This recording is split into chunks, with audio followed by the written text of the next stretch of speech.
It once occurred to a certain king that if he always knew the right time to begin everything, if he knew who were the right people to listen to and whom to avoid, and above all, if he always knew what was the most important thing to do, he would never fail in anything he might undertake. And this thought having occurred to him, he had it proclaimed throughout his kingdom that he would give a great reward to anyone who would teach him what was the right time for every action and who were the most necessary people and how he might know what was the most important thing to do. And learned men came to the king, but they all answered his questions differently. In reply to the first question, some said that to know the right time for every action, one must draw up in advance a table of days,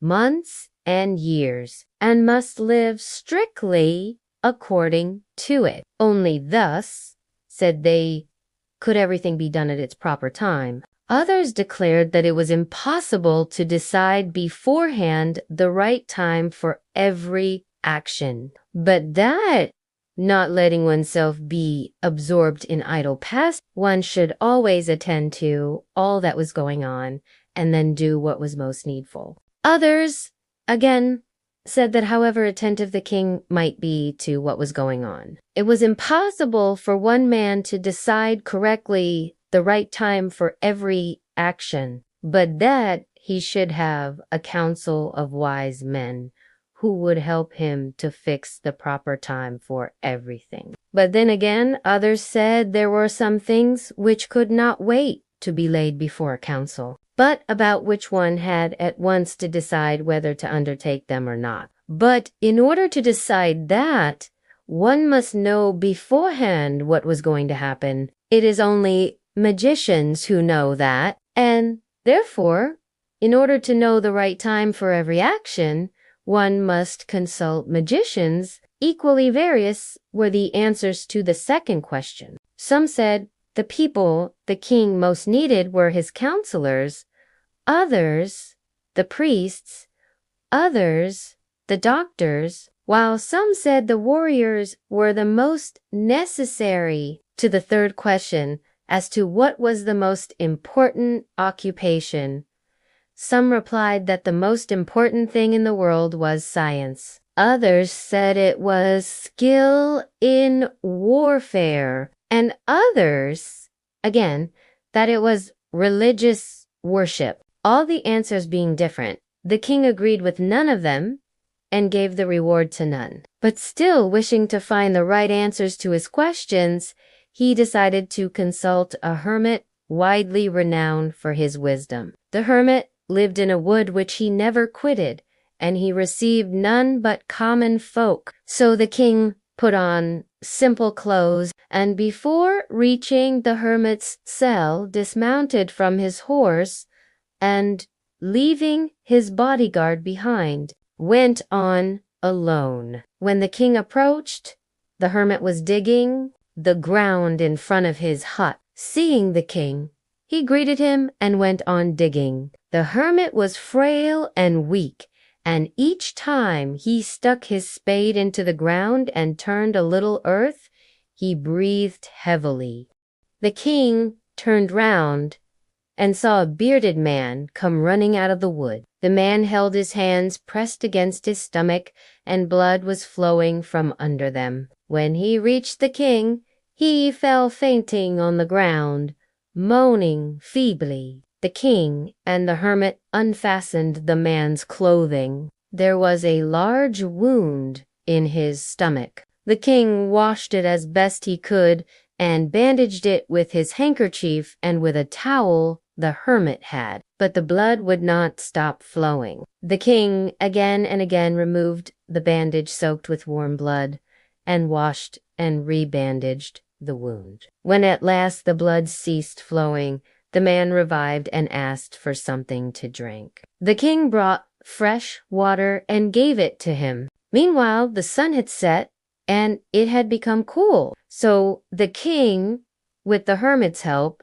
carried the wounded man into the hut and laid him on the bed. There he lay quietly and looked at the king with his eyes closed. The king was so tired with his walk and with the work he had done that he lay down on the floor and also fell asleep so soundly that he slept all through the short summer night. When he awoke in the morning, it was long before he could remember where he was, or who was the strange bearded man lying on the bed and gazing intently at him with shining eyes. "Forgive me," said the bearded man in a weak voice, when he saw that the king was awake and was looking at him. "I do not know you, and have nothing to forgive you for," said the king. "You do not know me, but I know you.